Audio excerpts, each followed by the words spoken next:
السلام علیکم ورحمۃ اللہ وبرکاتہ۔ میں ہوں آپ کا میزبان ذوالفقار خان اور آپ دیکھ رہے ہیں ہارٹ لنک نیوز۔ ہم عوام ہیں اور ہمیں یہی پتہ نہیں کہ ہمارے حقوق کیا ہیں۔ جب تک ہمیں اپنے حقوق کا ادراک نہیں ہوگا ہم یوں ہی پستے رہیں گے جس طرح گزشتہ 70 سالوں سے پستے چلے آ رہے ہیں۔ حکومت وقت کا کام ہے عوام سے ٹیکس لینا، اور عوام کا کام ہے کہ تمام جائز ٹیکسز کی بر وقت ادائیگی کرنا، تاکہ ملک کا انتظام و انصرام جو ہے وہ سموتھلی چلتا رہے۔ اس وقت حکومت پاکستان کا جو موقف ہے وہ یہ ہے کہ عوام ہمیں ٹیکس نہیں دے رہی، جتنا ٹیکس دینا چاہیے نہیں دے رہی۔ میں حکومت وقت سے یہ پوچھنا چاہوں گا کہ ایسی کون سی چیز ہے پاکستان میں سوائے آکسیجن کی جس پہ آپ ٹیکس نہیں لے رہے؟ ایک ماچس کی ڈبیا سے لے کے ایک تعیش کی اشیاء تک ہر چیز پہ آپ نے ٹیکس لگایا ہوا ہے۔ ماچس کی ایک ڈبیا جو کبھی 1 روپے کی ملتی تھی آج وہ 5 روپے کی مل رہی ہے، اور اس پہ ہم 50 روپے ٹیکس آپ کو ادا کر رہے ہیں۔ اب ان کی تفصیلات میں جاؤں تو بات بہت لمبی ہو جائے گی، صرف اس حد تک محدود رہوں گا کہ ٹیکس لے کر عوام کو کون سی سہولیات فراہم کرنے کی حکومت ذمہ دار ہے۔ ٹیکس تو آپ سے اتنے لیے جا رہے ہیں، کچھ فردر ٹیکس ہیں، کچھ کیا ٹیکس ہیں، دنیا میں کہیں نہیں سنا کہ فردر ٹیکس بھی ہوتے ہیں۔ اب فردر ٹیکس ہے کیا لاجک ہے اس کی؟ پھر آپ پہ پتہ نہیں کون کون سے ٹیکس لگائے جاتے ہیں۔ بجلی کے بلوں میں دیکھیں آپ، ماشاءاللہ سے 1300 قسم کے ٹیکس لگائے گئے ہیں۔ تو عوام سے ٹیکس وصول کرنے کے بعد حکومت کا کیا کام ہے کہ وہ کیا فیسلٹی دے؟ سب سے پہلے تو عوام کو عوامی تعلیمی ادارے فراہم کرنا حکومت کی اولین فرائض میں شامل ہوتا ہے۔ کس کے بدلے میں؟ جو آپ سے ٹیکس لیے جاتے ہیں، ان ٹیکسوں کے بدلے میں۔ اب اس میں یہ ہے کہ آپ عوام کے لیے اتنی سہولت مہیا کرنا کہ آپ کو فری تعلیم ملے، تعلیم میں درپیش مشکلات کو دور کرنا، اور مختلف ذرائع سے آپ کو یہ سہولیات فراہم کرنا کہ آپ تعلیم آرام سے حاصل کر سکیں اور اپنا ایک بہتر مستقبل بنا سکیں۔ پھر اس میں یہ ہوتا ہے کہ لائق اور جو حقدار سٹوڈنٹس ہوتے ہیں، لائق سٹوڈنٹس کے حوالے سے میں یہ کہوں گا کہ وہ تو ظاہر اسکالرشپس اور وظائف کے حقدار ہوتے ہی ہوتے ہیں۔ حقدار سٹوڈنٹس وہ ہوتے ہیں جن کے اندر ذہانت تو موجود ہے لیکن ان کے پاس وسائل نہیں کہ وہ تعلیم حاصل کر سکیں، اعلیٰ تعلیم کے لیے اپلائی کر سکیں۔ تو ان کو وظائف اور اسکالرشپس دینا آپ کے ٹیکسوں سے یہ حکومت کی ذمہ داری ہے، نہ کہ آپ کے اوپر کوئی احسان ہے۔ پھر دوسرے نمبر پہ سب سے بڑی جو ذمہ داری آ جاتی ہے وہ آ جاتی ہے اسپتال اور مختلف طرح کے کلینکس کی فراہمی۔ عوام کو صحت کی بنیادی سہولیات فراہم کرنے کے لیے حکومت وقت کا یہ فرض عین ہے کہ وہ آپ سے لیے گئے ٹیکسز سے آپ کے لیے اچھے اور بہترین قسم کے ہاسپٹل بنائے، مختلف جگہ پہ دواخانوں کا اہتمام ہو جہاں سے عوام کو فری علاج معالجے کی سہولت میسر ہو۔ ہمارے یہاں ایک 10 فٹ کی گلی ہے تو اس میں 4 بینر لگے ہوئے ہیں کہ صحت مند پنجاب، صحت مند پاکستان، اور وہی بینر لگانے والے آج اپنے علاج کے لیے کبھی لندن جا رہے ہیں، کبھی دبئی جا رہے ہیں، اور کبھی کہاں جا رہے ہیں۔ تو وہاں پہ عوام کہاں سے یہ سہولیات لے گی؟ عوام کو تو یہ سہولیات ملنا بہت مشکل ہے۔ پھر اس کے ساتھ ساتھ صحت کی کچھ مہمات ہوتی ہیں جن کو چلانا حکومت کی ذمہ داری ہوتی ہے۔ اس میں ویکسینیشن، آگاہی مہم، مختلف بیماریاں جس طرح بعض اوقات موسمی بیماریاں پھیلتی ہیں یا اس طرح کے حوادث ہوتے ہیں، ان کے حوالے سے آگاہی مہم چلانا۔ پھر ان بیماریوں کی روک تھام کے لیے اقدامات کرنا یہ حکومت کی ذمہ داریوں میں شامل ہے۔ پھر عوام کے لیے ضروریاتی زندگی میں بنیادی ڈھانچوں کی فراہمی، جن میں سڑکیں، پل اور دیگر مقامات کی تزئین و آرائش اور ان کی صفائی ستھرائی کی مہم بھی سر فہرست آتی ہے۔ اب یہاں پہ کیا ہوتا ہے کہ ٹوٹی پھوٹی سڑکیں سالہ سال سے عوام کیا مقدر ہیں۔ صاف پانی کی فراہمی یہ بھی حکومت وقت کا ایک اولین ذمہ داریوں میں شمار ہوتی ہے، اور اس کے لیے عوام آپ کو آج کل بالکل کوئی سہولت نہیں دے رہی۔ اگر آپ نے گھر بنایا ہے اور آپ کے پاس اتنی توفیق ہے کہ آپ گھر بنا رہے ہیں، تو آپ کو سرکاری سطح پر صاف پانی کی فراہمی کہیں بھی نہیں ہو رہی۔ یا تو آپ نے بور کروانا ہے، یا تو آپ نے ٹیوب ویل یا کنواں نکلوانا ہے، تو اس سے آپ نے پانی حاصل کرنا ہے۔ اب صاف پانی کی فراہمی نہ کرنے کی جو سمجھ مجھے آتی ہے وہ یہ ہے کہ جب آپ پانی کے لیے بور کروائیں گے یا کنواں نکلوائیں گے تو ظاہر ہے آپ کو موٹر لگانی پڑے گی پانی کھینچنے کے لیے، اور اس موٹر نے چلنا ہے بجلی پہ، اور جب بجلی آپ کی استعمال ہوگی تو وہ پانی آپ کو فری میں نہیں پڑتا۔ اس میں حکومت کے پاس ایک آپشن آ جاتا ہے کہ آپ نے اتنی بجلی استعمال کی تو ہم نے آپ سے اتنا بل لینا ہے۔ پھر امن و امان کے حوالے سے مختلف سہولیات فراہم کرنا بھی حکومت کی ذمہ داریوں میں آتا ہے۔ پولیس اور قانون نافذ کرنے والے ادارے اور ان کا قیام یہ بھی حکومت کی ذمہ داریوں میں آتا ہے، اور فری میں نہیں آتا، یہ آپ کے ٹیکس کے بدلے میں آتا ہے۔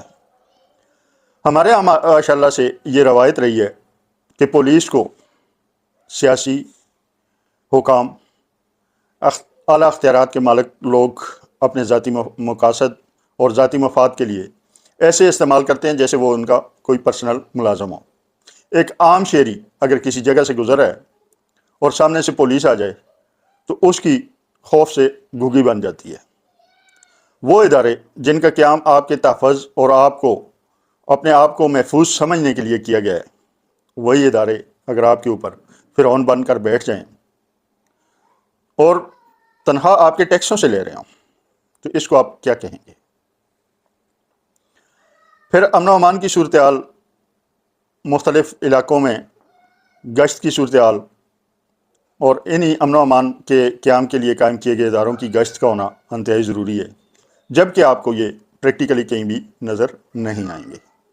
اگر کہیں نظر آئیں گے بھی کسی گلی محلے میں تو یہ عام لوگوں کو پکڑ کے ان پہ دباؤ ڈال کے، ان پہ پریشر ڈال کے، مختلف الزامات لگا کے، جو بھی کہ ہوا بھی نہیں ہوتا، اور یہ میرا آنکھوں دیکھا ایکسپیرینس ہے، جو انہوں نے کیا بھی نہیں ہوتا، اٹھا کے لے جائیں گے، اور بجائے اس کے کہ اگر انہوں نے کوئی غیر قانونی کام کیا ہے تو ان کو تھانے میں لے جا کر ان کے اوپر ایف آئی آر درج ہو اور ان کے جرم کے مطابق ان کو سزا دی جائے، وہ تھانے تک پہنچتے ہی نہیں، راستے میں ان سے مکمکا ہوتا ہے اور وہیں سے ان کو واپس کر دیا جاتا ہے۔ فوج اور دفاع یہ بھی حکومت کی ذمہ داریوں میں آتا ہے۔ ملکی سرحدوں کی حفاظت کے لیے فوج کا قیام اور نظریاتی سرحدوں کے دفاع کے لیے ایسے لوگوں کا سامنے لانا جو اس پہ بھرپور تجربہ رکھتے ہوں، یہ بھی حکومت کی ذمہ داریوں میں آتا ہے، جبکہ ہمارے ہاں یہ شعبہ بھی کوئی قابل قدر خدمات انجام نہیں دے رہا، بلکہ جتنے بھی شعبوں کی بات کی جائے تو کوئی شعبہ اپنا کام ایمانداری سے ادا نہیں کر رہا۔ سوشل سیکورٹی میں عوام کو، جو لوگ بے روزگار ہیں ان کو بے روزگاری الاؤنس دینا، ان کو جو لوگ ریٹائرڈ ہو چکے ہیں اپنی خدمات سر انجام دے کر ان کی پینشن کو یقینی بنانا، ان کے سماجی تحفظ کے پروگرامز کا اجرا کرنا، یہ بھی حکومت کی ذمہ داریوں میں آتا ہے۔ جبکہ یہاں پہ گزشتہ 1-2 سال سے پینشنرز کے پیچھے تو ہاتھ دھو کے پڑے ہوئے ہیں کہ ان کی پینشن کسی طریقے سے ختم کی جائے، اور اپنی پینشنوں میں ہماری کابینہ اضافہ کر رہی ہے۔ ایک پوائنٹ اور میرے سامنے آ گیا کہ ہم عوامی نمائندے منتخب کر کے بھیجتے ہیں کہ وہ عوام کی خدمت کریں گے، ہم انہیں جاب کرنے یا ملازمت کرنے نہیں بھیجتے۔ اور یہ پاکستان میرا خیال ہے واحد ملک ہے کہ جس میں آپ ایک دفعہ پارلیمنٹرین منتخب ہو کے چلے گئے ہیں، چاہے آپ نے اپنی 5 سالہ مدت پوری کی ہے یا نہیں کی، چاہے سال بعد بدو گھر کو لوٹے، لیکن تا حیات ان کو پینشن ملے گی۔ کس چیز کی پینشن ملے گی بھائی؟ کیا کارنامہ کر کے آئے ہیں؟ کیا یہ ملازمت کرنے گئے تھے؟ کیا انہوں نے ملک کے لیے کوئی بہت بڑے تیر مار کے آئے ہیں؟ جو کام ان کا ہے لیجسلیشن کرنا، وہ تو یہ کرتے نہیں۔ عوامی فلاح و بہبود کی لیجسلیشن تو ہو نہیں رہی۔ گزشتہ 3 ساڑھے 3 سال میں کوئی 270 کے قریب بل اسمبلی میں پیش ہوئے۔ آج بھی حکومت کا کوئی نمائندہ اٹھ کے ان 270 میں سے صرف ایک بل مجھے نکال کے دکھا دے کہ جو عوام کی فلاح و بہبود کے لیے کیا گیا، اور پھر تا حیات ان کو پینشن دینا، ان کو مراحت دینا، ان کو سرکاری گارڈ دینا، ان کو سرکاری گاڑیاں دینا۔ کوئی سمجھ نہیں آتی مجھے کہ اس عوام کے دیے گئے ٹیکس کے پیسے پہ یہ لوٹ مار، یہ عیاشیاں کہاں تک مناسب ہیں، اور کیا یہ ریاست کا فرض بنتا ہے کہ وہ عوام کا پیسہ ان اللہ تلوں پہ خرچ کرے؟ پھر حکومت کی ایک اور ذمہ داری آ جاتی ہے کہ وہ سبسڈی اور امداد دیتی ہے۔ جب کسی بھی حوالے سے مہنگائی کا بوجھ آمدن سے زیادہ ہو جاتا ہے تو حکومت کا کام بنتا ہے کہ عوام سے لیے گئے ٹیکس کے پیسوں سے وہ عوام کو سبسڈی فراہم کرتی ہے اور عوامی امداد کرتی ہے۔ لیکن یہاں پہ تمام سبسڈیز ختم کی جا رہی ہیں۔ نہ صرف سبسڈیز ختم کی جا رہی ہیں بلکہ آج کل ایک چل رہا ہے کہ 28 ایسے محکمہ جات ہیں جن کو ختم کیا جا رہا ہے۔ ان کو ختم کرنے کے ساتھ ساتھ یہ نہیں سوچا جا رہا کہ ان میں اب جاب کرنے والے وہ لاکھوں نہیں تو کم از کم ہزاروں لوگ تو ضرور ہوں گے، 28 ہزاروں میں وہ بے روزگار ہو جائیں گے، ان کی فیملیز فٹ پاتھ پہ آ جائیں گی، ان کے ذرائع آمدن جو ہیں وہ ختم ہو جائیں گے۔ وہ اپنا سروائیول کیسے کریں گے؟ حکومتوں کا کام ہوتا ہے کہ وہ عوام سے ٹیکس لے کے جاب کریشن کرتی ہے۔ یہاں پہ جاب کریشن کرنے کے بجائے آلریڈی موجود اداروں کو ختم کیا جا رہا ہے، عوام کو فٹ پاتھ پہ لایا جا رہا ہے، عوام کو بے روزگار کیا جا رہا ہے۔ اور اس میں بھی سونے پہ سہاگا یہ کہ گریڈ 1 سے 16 تک کے لوگوں کو ٹرمینیٹ کیا جا رہا ہے سروسوں سے، اور گریڈ 16 سے لے کے 22 تک وہ لوگ جو اتنی ہڈی پسلی رکھتے ہیں کہ اگر ان کے پاس روزگار نہ ہو تو وہ کوئی کاروبار کر سکتے ہیں، کسی بھی حوالے سے وہ اپنے آپ کو مینٹین رکھ سکتے ہیں۔ مطلب اس حساب سے اگر نہیں بھی رکھ سکتے جس طرح وہ ملازمت کے دوران رکھ سکتے تھے، لیکن اچھا بھلا گزارا کرنے کے قابل ہیں۔ تو گریڈ 1 سے 16 تک کے ملازمین کو فارغ کیا جا رہا ہے، اور گریڈ 16 سے لے کے گریڈ 22 تک کے ملازمین کو سہولیات فراہم کی جا رہی ہیں، ان کو مختلف محکموں میں ایڈجسٹ کیا جا رہا ہے کہ وہ بیچارے کہیں فاقوں کا شکار نہ ہو جائیں، کیونکہ ہمارا ملک ہمیشہ سے جب سے بنا ہے آج تک ایلیٹ کلاس کا ہی ملک ہے، اور ایلیٹ کلاس کے لیے ہی سوچتا ہے۔ غریب عوام کے لیے سوچنا تو ہمارا ضمیری گوارا نہیں کرتا۔ پھر اس کے بعد حکومت کی ایک ذمہ داری آ جاتی ہے صفائی اور حفظان صحت کے حوالے سے، سیوریج کے نظام سے، کہ صفائی ستھرائی کروانا حکومت میں موجود اداروں کا کام ہوتا ہے۔ علاقوں کو صاف رکھنا مختلف بلدیہ کی ذمہ داری ہوتی ہے، میونسپل کمیٹیاں ہوتی ہے، کنٹونمنٹ بورڈ ہوتے ہیں، ان کی ذمہ داری ہوتی ہے، لیکن وہ اپنے فرائض میں غفلت برتتے ہیں۔ جا بجا گندگی کے ڈھیر، جا بجا غلاظتوں کے ڈھیر آپ کو سر عام نظر آ رہے ہوتے ہیں۔ بعض مقامات ایسے ہوتے ہیں کہ جہاں سے گزرنا محال ہو جاتا ہے۔ اس کے بعد جو ذمہ داری بنتی ہے وہ ہے عوامی ٹرانسپورٹ کی سہولت میسر کرنا۔ حکومت کا کام بنتا ہے کہ وہ عوام کو بسز، ریلویز اور دیگر ٹرانسپورٹ کی سکیموں کے تحت عام ٹرانسپورٹ مہیا کرتی ہے، جبکہ پاکستان میں جو ادارے اگر موجود ہیں تو ان کو بھی